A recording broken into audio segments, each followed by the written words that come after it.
Times में आपका खैर मकदम है। मैं हूं शम्स तबरेज़ कासमी और मेरे साथ हैं जस्टिस इकबाल अहमद अंसारी। अब पटना हाई कोर्ट के साबिक़ चीफ जस्टिस हैं और Punjab state human rights commission के चेयरमैन हैं। हम उनसे बहुत अहम मुद्दों पर बातचीत करेंगे और बताएंगे ख़ास तौर पर कि जो सिटीज़नशिप अमेंडमेंट एक्ट है, क्या ये ह्यूमन राइट्स का वायलेशन है। ह्यूमन राइट्स कमीशन को हिंदुस्तान की सुप्रीम कोर्ट में अर्जी डालने का, समात का हिस्सा बनने का हक़ है। NPR NRC क्या है और सुप्रीम कोर्ट के जो फैसले लगातार आ रहे हैं या जो अदलिया का रवैया है मुल्क के मौजूदा माहौल में, उस पर जस्टिस इकबाल अहमद अंसारी किस तरह देखते हैं, इन तमाम चीज़ों पर हम बातचीत करेंगे। तो आपसे यही रिक्वेस्ट है कि आप पूरे इंटरव्यू को गौर से सुनिए और हमारे साथ बने रहिए। इकबाल अंसारी साहब, मिलर टाइम्स में खुशामदीद। Thank you.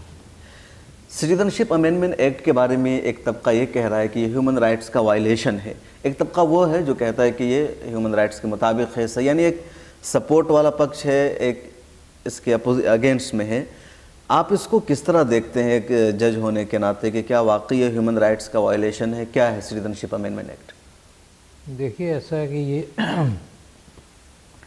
डिसीजन तो सुप्रीम कोर्ट को करना है और क्योंकि मामला सुप्रीम कोर्ट के पेंडिंग है, इसलिए हम लोग कोई डेफिनेटली नहीं बोल सकते हैं कि ह्यूमन राइट्स का वायलेशन है कि नहीं है।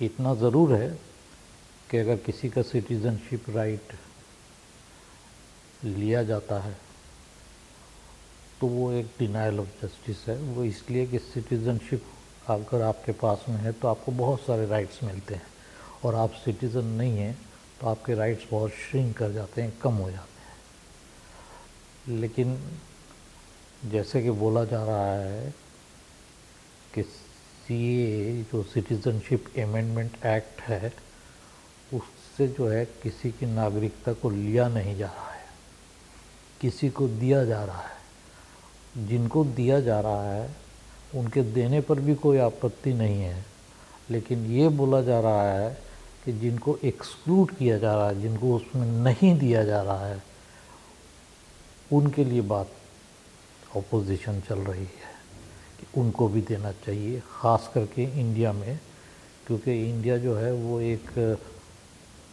कोई भी थियोक्रेटिक स्टेट नहीं है। मतलब स्टेट का अपना कोई रिलीजन नहीं है।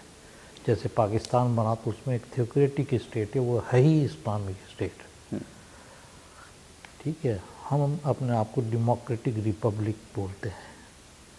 तो जहाँ डेमोक्रेसी होगा और थियोक्रेटिक स्टेट नहीं होगा, वहाँ हर चीज़ कॉन्स्टिट्यूशन के मुताबिक ही चलेगा। जो भी संविधान है उसी के निज़ाम के मुताबिक ही चलेगा। ये है। तो मतलब जिस तरीके से, और दूसरी चीज़ अगर आप समझना चाहें तो मैं ये बोल सकता हूँ कि शायद लोगों की ये ख्याल है आज के दिन में कि ह्यूमन राइट्स जो है वो सरकार दे रही है। सरकार नहीं दे रही है। ह्यूमन राइट्स कोई भीख में नहीं मिलता है या किसी के मर्जी या काइंडनेस पर या उसके दया के ऊपर में डिपेंडेंट नहीं है। हर औरत, हर मर्द जो पैदा होता है उसके साथ ही उसके कुछ राइट्स भी जन्म लेते हैं। वो राइट्स हैं जो उनको डिग्निटी देते हैं। अब जैसे कि एक औरत को आप मोलेस्ट करें, उसके मॉडेस्टी को आप आउटरेज करें, उसके ऊपर रेप करें, ये तो कोई सिविलाइज सोसाइटी नहीं देता है ना। समझिए एक ऐसा ज़माना जिस टाइम में हम कपड़े भी नहीं पहनते थे, हम जानते भी नहीं थे, उस टाइम में क्या एक औरत को ज़ोर ज़बरदस्ती उसके साथ सेक्स किया जा सकता था? नहीं किया जा सकता। क्यों नहीं किया जा सकता था? क्योंकि वो ह्यूमन राइट्स था। आप भले ही सरकार रिकॉग्नाइज़ करें कि नहीं करें, इसीलिए जो एक्ट हमारे यहाँ है उसका नाम है प्रोटेक्शन ऑफ ह्यूमन राइट्स।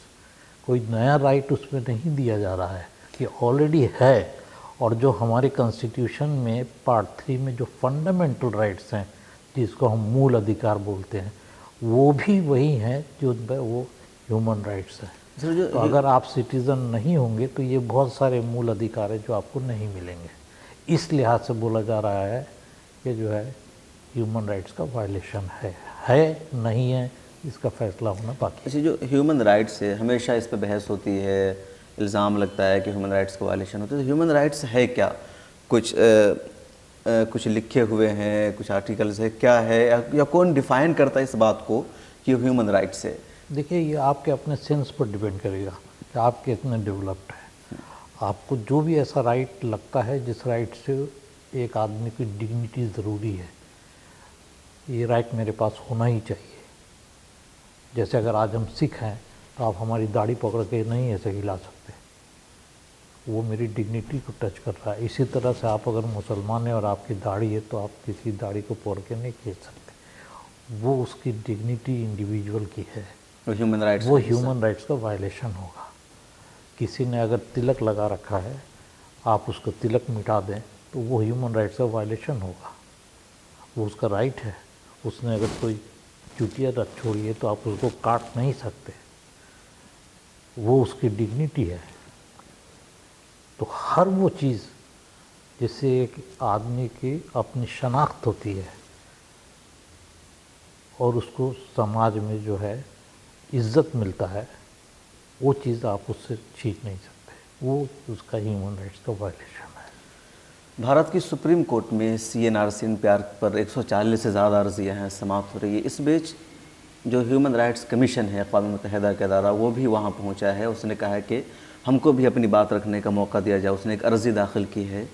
तो क्या अक़वाम मुत्तहिदा को या ह्यूमन राइट्स कमीशन को ये हक़ हासिल है कि किसी मुल्क की अदालत में वो अर्ज़ी दाखिल करे, गुफ्त समात का हिस्सा बने? दो तीन चीज़ें क्लियरली समझनी चाहिए। एक तो ये है जो आप बोल रहे हैं यूनाइटेड नेशंस का, सभी को पता है कि इससे पहले एक और यूनाइटेड नेशंस की जगह कोई और चीज़ थी, उसकी जगह में यूनाइटेड नेशन बना। उसके बाद में जो है उसमें एक कुछ डिक्लेरेशंस हुए और वो बोलता है we the people of the world. ठीक है, वी द पीपल ऑफ दुनिया इंडिया के जो भी उसके मेंबर्स हैं वो दुनिया के तकरीबन सभी हैं। तो वो जो है वो एक साथ मिलके ये बोलते हैं कि हम ह्यूमन राइट्स को प्रोटेक्ट करेंगे। तो आपने जब एक बार बोल दिया कि हम ह्यूमन राइट्स को प्रोटेक्ट करेंगे तो आप वायलेट नहीं कर सकते हैं। और ख़ास करके इंडिया जो है, क्योंकि वो ड्राफ्टिंग कमेटी में था, तो आप तो और भी नहीं कर सकते हैं। ठीक है, अब जो United Nations human rights commissioner का जो एप्लीकेशन आया हुआ है, इसमें भारत सरकार ने ये ओपोज़ किया है ये कह के कि भाई ये हमारा डोमेस्टिक मामला है, इसमें आप मत बोलिए। तो सवाल ये रहेगा कि ये उसका डोमेस्टिक मामला है कि नहीं है, क्योंकि जो आर्टिकल 7 है उसका ह्यूमन राइट्स यूनाइटेड नेशंस का, उसमें क्लॉज 2 है शायद, अगर मेरे से गलती नहीं हो रही है, जिसमें ये है कि ये उसका जो है किसी के डोमेस्टिक मामले में आप इंटरफियर नहीं करेंगे। लेकिन वो इंटरफियरेंस ये नहीं है जो ये चाह रहे हैं अभी कमिश्नर चाह रहे हैं। क्योंकि एक बात समझ लीजिए कि ये एक पब्लिक इंटरेस्ट लिटिगेशन है। तो पब्लिक इंटरेस्ट लिटिगेशन और दूसरे रीट पिटिशन जो आप फाइल करते हैं उसमें फ़र्क ये है कि उसमें आपसे ये पूछा जाता है कि आपका कौन सा राइट है जो वायलेट हुआ है, जबकि पब्लिक इंटरेस्ट लिटिगेशन में आपसे ये पूछा जाता है कि किसका राइट वायलेट हुआ है, आपका नहीं है, किसका। और ये देखा जाता है आपका पर आप कोई पर्सनल इंटरेस्ट तो इन्वॉल्व नहीं है, तब पब्लिक इंटरेस्ट लिटिगेशन नहीं माना जाएगा। दूसरा, आपको पब्लिसिटी के पर्पज़ से तो नहीं कर रहे हैं, आप किसी को जो अंग्रेज़ी में बोलते हैं वॉइस दे रहे हैं टू ए वॉइसलेस पर्सन, जो आवाज़ अपनी नहीं उठा सकता, आप उसकी जगह में आवाज़ उठा रहे हैं। ठीक है, तो इसी तरह से जो है यूनाइटेड नेशंस का, क्योंकि उसका बोला हुआ है, तो इसके लिए जो है आप अगर कोर्ट में आप अर्ज़ी दे रहे हैं, उसमें आपको कोर्ट डिसाइड करता है सुनने का, तो आपको बोलने का पूरा अधिकार है। वो ये बोलना चाहते हैं कि क्योंकि आप तो एक कंट्री से डील करते हैं, हम बहुत सारी कंट्रीज से, तकरीबन हर कंट्री से डील कर रहे हैं, तो हमारे पास एक्सपीरियंस और नॉलेज ज़्यादा है, वो हम आपके साथ शेयर करना चाहते हैं। बाकी फ़ैसला तो आपके हाथ में है, चाहे जो भी आप डिसाइड करें। दूसरा एक जो सोचने की बात है, जिसमें शायद हम तो वही बोलेंगे जो सरकार बोलती है, लेकिन ये भी सोचने की बात है कि हमने एक कानून बनाया है, उस कानून में हमने बोला कि जो माइनॉरिटीज़ 3 कंट्रीज़ में हैं, Pakistan, Afghanistan and Bangladesh, in minorities के ऊपर जो है अत्याचार होता है, ठीक है, जुल्म होता है, परसिक्यूशन होता है। ये लोग जो भाग के यहाँ चले आए हैं, हम इन्हें सिटीज़नशिप देंगे, ठीक है। तो आप तो खुद ही सब्जेक्ट को इंटरनेशनलाइज कर लिया ना। 3 कंट्री तो वैसे ही आ गए। अगर आज बांग्लादेश खड़ा होकर बोले कि हमारे यहाँ तो कोई प्रोसिक्यूशन नहीं होता है, हमारे यहाँ कोई जुल्म नहीं हो रहा है, आप हमें क्यों बदनाम कर रहे हैं, या अफ़गानिस्तान बोले या पाकिस्तान बोले या तीनों मिलके बोले, तो फिर आपका क्या जवाब होगा? तो आप किससे बात कर रहे होंगे? अपने लोगों से तो बात नहीं कर रहे होंगे ना, आप तो किसी फॉरेन कंट्री से बात कर रहे होंगे। तो इसलिए जो है ये मामला इतना आसान नहीं है कि आप सिर्फ इतना ही बोल दीजिए कि भाई ये डोमेस्टिक अफेयर है। सरकार ये भी कहती है या जवाब देगी कि आप ह्यूमन राइट्स की बात करें, वायलेशन हो रहा है, हम तो वायलेशन को ख़त्म कर रहे हैं कि जिन माइनॉरिटीज़ का पाकिस्तान, अफगानिस्तान, बांग्लादेश में वायलेशन हो रहा है तो उसको हम शहरियत दे रहे हैं, तो एक तरह से उसको डिग्निटी दे रहे हैं। तो ये अच्छा सर, इसमें क्या इसका ये दूसरा डायमेंशन है, वो ये होगा कि भाई जिनको देना चाहिए था आप नहीं दे रहे हैं, आप किसी को नहीं दे रहे हैं तो उसको डिनाई कर रहे हैं ह्यूमन राइट्स। अगर आप ABCDE 5 ग्रुप हैं, 5 में से आपने 4 सिलेक्ट किए, तो एक को आप किस लिए छोड़ रहे हैं? अच्छा, ये बहस का मौजू नहीं बन सकता कि अगर ह्यूमन राइट्स की बुनियाद पर दे रहे हैं तो श्रीलंका भी है। अगर इंडिया या भारत जिसको हम बोलते हैं, ये एक थियोक्रेटिक स्टेट होता जिसका कोई अपना राष्ट्रीय या नेशनल रिलीजन होता, तब बात दूसरी है। ये ग्रांट करता है equality to all the religions, कि हर एक रिलीजन को सरकार एक ही नज़र से देखेगी।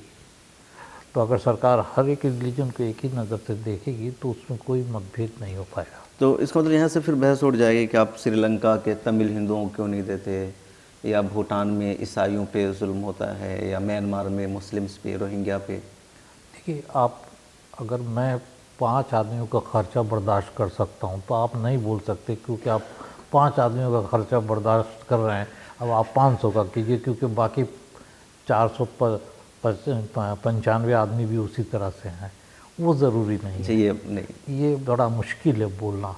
हाँ, आर्गुमेंट के लिए आप ज़रूर बोल सकते हैं, लेकिन ये बेसिस नहीं हो सकता, बेस नहीं हो किसी भी रिलीफ के लिए। अच्छा सर, हाँ, अगर वो आके बोलें तब फिर बात समझ में आती है। एक और बहुत अहम मुद्दा है कि हर्षमंदर सुप्रीम कोर्ट जाते हैं, अपनी अर्ज़ी दाखिल करते हैं, तो सुप्रीम कोर्ट उनकी अर्ज़ी को कबूल नहीं करता है और बेस बना दिया जाता है कि आपने एक बात की थी कि सुप्रीम कोर्ट से फ़ैसला नहीं, इंसाफ नहीं मिल सकता है, हम सड़क पर आना होगा और सड़क पर ही हम इंसाफ हासिल करेंगे। देखिए, ये तो गलत है कि आप सड़क पर इंसाफ हासिल करेंगे। जब आप कोर्ट में गए हैं तो कोर्ट में गए हैं। अगर आप बोलते हैं कि कोर्ट में मुझे फेथ नहीं है, जो नहीं भी हो सकता है, तो जो है क्या नाम उसका, आप इसको कंटेम्प्ट ऑफ कोर्ट भी हो सकता है। और इसमें कोर्ट ये भी बोल सकता है कि जब तक आप कंटेम्प्ट पर्ज नहीं करते हैं, इसको अंग्रेज़ी में पर्जिंग ऑफ कंटेम्प्ट बोलते हैं, मतलब जो कंटेम्प्ट आपने किया आप उसके लिए सॉरी बोलते हैं, आप माफ़ी मांगते हैं, तब हम आपकी बात सुनेंगे। लेकिन सवाल ये है कि मौजूदा जो हालात चल रहे हैं, तो लोगों को वाकई में क्या लॉस ऑफ फेथ है, जो विश्वास पहले था वो आज है कि नहीं है।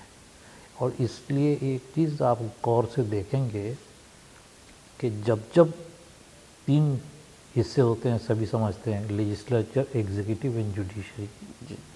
लेजिस्लेचर तो लॉ बना देता है, एग्जीक्यूटिव उसको एग्जीक्यूट करता है, और जुडिशरी जो है वो कस्टोडियन है और इंटरप्रेट करता है उस लॉ को। अब जब भी एग्जीक्यूटिव स्ट्रांग होता है तो जुडिशरी दबाव में रहती है, लेकिन वो दबाव में कोई गलत काम नहीं कर पाती है, ये भी हो सकता है। लेकिन अगर दबाव में आ जाए तो गलत काम भी कर जाएगी। तो ये हमेशा से रहा है कि जब भी एग्जीक्यूटिव स्ट्रांग रहा है, जुडिशरी वीक रहा है। हिस्ट्री दे रही है। हाँ, लेकिन जो है जब एग्जीक्यूटिव वीक होता है उस टाइम में जुडिशरी ज़्यादा स्ट्रांग बन जाती स्ट्रॉन्ग हो है। जाता है। तो उस टाइम में लोगों को लगता है कि तो बहुत कुछ कर रहे हैं। पहले जैसे हर एक पब्लिक इंटरेस्ट लिटिगेशन हो जाता था, आज नहीं हो पा रहा है। आज कोई अर्जेंसी नज़र नहीं आ रहा है। हेबियस कॉर्पस जिसको हम लोग बोलते हैं, रिपिटिशंस, वो आज सुने नहीं जा रहे हैं क्योंकि टाइम नहीं है बोलते हैं। तो जो सेंस ऑफ अर्जेंसी एक कोर्ट को होता है कि भाई ये चीज़ जो है जल्दी से जल्दी सुनना चाहिए, वो नहीं रहता है। ये जो है इसको आप जैसे देखिए, अगर तो इवन जस्टिस ए.पी. शाह का मैंने सुना है इंटरव्यू, उसमें उन्होंने बोला है कि भाई ये बजाय इसके कि कोर्ट ऑफ राइट्स हो, ये कोर्ट्स ऑफ द एग्जीक्यूटिव हो गया है। उसके अलावा आपके इवन सालवे साहब ने बोला है इंटरव्यू में अपना कि भाई हमारे ज़माने में तो हेबियस कॉर्पस को प्रायोरिटी दिया जाता था। हम लोग भी जब प्रैक्टिस करते थे, हम लोग भी जब जज बने हुए थे, तो हेबियस कॉर्पस जो है वो कॉज लिस्ट में सबसे ऊपर आता था। पहले उसे सुना जाएगा, फिर दूसरे मामले लिए जाएंगे। अब आज ये क्यों बदला है, किस वजह से बदला है, कुछ समझ में नहीं आता। सर सुप्रीम कोर्ट ने जैसे उनकी इसको इस तरह से मैं समझा देता हूँ कि जैसे जस्टिस मुरलीधर ने एक एप्लीकेशन आया, उन्होंने उसको अर्जेंसी फील किया। चाहते तो दूसरे दिन भी कर सकते, चाहते तो 2 दिन बाद भी कर सकते थे, लेकिन उन्होंने अर्जेंसी को फील किया और एप्लीकेशन को उसी टाइम में लगाया। ठीक है, अब वो एप्लीकेशन बाद में जो है चीफ जस्टिस के पास में आया, उनका ट्रांसफ़र हो गया। ट्रांसफ़र सही गलत वो छोड़ दीजिए, लेकिन उनको सपोर्ट इसलिए मिला क्योंकि उन्होंने अर्जेंसी के साथ उसको डील किया। मामले जब चीफ जस्टिस के पास में आया तो मामला अप्रैल में चला गया। उसके खिलाफ लोग फिर सुप्रीम कोर्ट में गए, सुप्रीम कोर्ट ने फिर दिल्ली हाई कोर्ट को भेजा और अब शायद 12 तारीख को लगा है जी। तो वो आपको बताता है कि जब आप इस तरह से बिहेव करेंगे या इस तरह से अपने आप को कंडक्ट करेंगे जैसे जस्टिस मुरलीधर ने किया, तो ऑटोमेटिकली लोगों का फेथ आपके ऊपर बढ़ जाएगा। लेकिन आप इस तरह से बिहेव करेंगे कि जो है क्या नाम उसका अर्जेंट मैटर को उठा के आप अप्रैल में फेंक दें, तो लोग पूछेंगे ना भाई वो अप्रैल में क्यों। उसका तो आपके पास जवाब होना चाहिए। सिर्फ ये कि नहीं जवाब देने के लिए जब टाइम दिया गया है, ये बोलना तो काफ़ी नहीं है। सरकार को जवाब देने के लिए इतना टाइम क्यों चाहिए? ये तो इस बेसिस पर है, कल ही जवाब दीजिए, परसों ही जवाब दे दीजिए।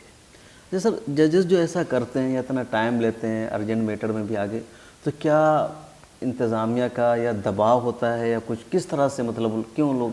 देखिए, हम लोग जो ओथ लेते हैं या कसम खाते हैं, उसमें एक चीज़ हम लोग बोलते हैं कि हम लोग जो भी डिसीजन करेंगे वो विदाउट फियर और फेवर होगा।